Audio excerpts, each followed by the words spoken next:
Shahzoda va bo'ri multfilmidagi Knyaz hamda Uch bahodir multfilmidagi Alyoshaning bobosi Tixin va Uch bahodir dengiz ortida multfilmidagi Changalzordagi o'sha chol, ular aka-ukami va nega bir-biriga juda o'xshash degan savollar ko'pgina muxlislarda tug'ilgan va siz ham payqagan bo'lsangiz kerak. Bugungi videoda shu haqida bilib olishingiz mumkin. Bir necha nazariyalarni ko'rib chiqamiz. Aslini olganda ular boshqa multfilmlarda, ammo bir-biriga bog'liq jihatlari juda ko'p.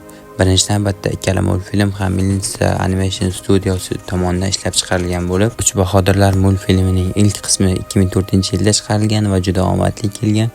Va Millennium Animation studiyasi shu multfilmga ilhomlanib 2011-yilda ommaga Shahzoda va bo'ri multfilm taqdim etgan va u ham juda katta mashhurlikka erishgan. Endi esa mavzuga qaytsak, Shoh, Tixin va Changalzordagi chol, ular aka-ukami nega bir-biriga juda o'xshash? Shahzoda va bo'ri multfilmining 3-qismida Barzangi o'z tanasidagi tatuirovkani qahramonlarga ko'rsatganda, uning tanasida Uch bahodirlar multfilmining 1-qismidagi ayrim bir voqealarni ko'rishimiz mumkin. Bundan kelib chiqib aytsak bo'ladiki, ikkala multfilm ham bitta olamda bo'lib o'tmoqda.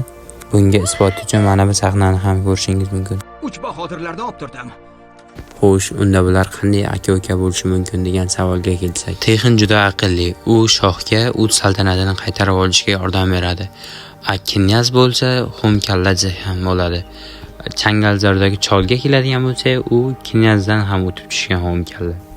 Menimcha Knyaz bular bilan aka-uka bo'lgan va kelisha olmagan va 39-saltanatga borib o'z hukmronligini davom ettirgan. Bunaqasiga ham savol tug'iladi. Unda nega bu saltanatda Tixin emas, Shoh hukmronlik qilgan? Kelinglar, o'zimning shaxsiy fikrim va bu franshiza muxlislarining fikrlarini birma-bir ko'rib chiqamiz. 2023-yilda chiqqan Uch bahodirlar va O'tmishga qaytib multfilmida ko'rdik. Shoh o'tmishga qaytganda, o'tmishda u o'z avlodini hukmron bo'lmaganini ko'radi. O'tmishda mana bu chol yetakchilik qilayotgan bo'ladi. Nimadir g'alati, chunki Tixin mana bu cholga juda ham o'xshaydi. U kabi jasur va qo'rqmas va aqlli. Multfilm davomida shuni ko'rdikki, Shoh o'z bobosiga hukmronlikni, ya'ni taqalarni topshirib ketganini ko'rdik. Va bu voqeadan so'ng Shohning bobosi hukmron bo'lib qolgan va shuning evaziga Tixin hech qachon shoh bo'lmagan. Bugungi video shulardan iborat edi. Video yoqqan bo'lsa kanalga obuna bo'lib, o'z fikringizni kommentariyaga yozib qo'ying.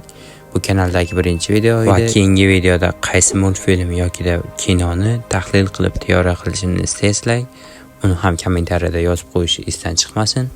Telegram kanalga ham o'tib qo'ysanglar xursand bo'lardim. Hammaga xayr.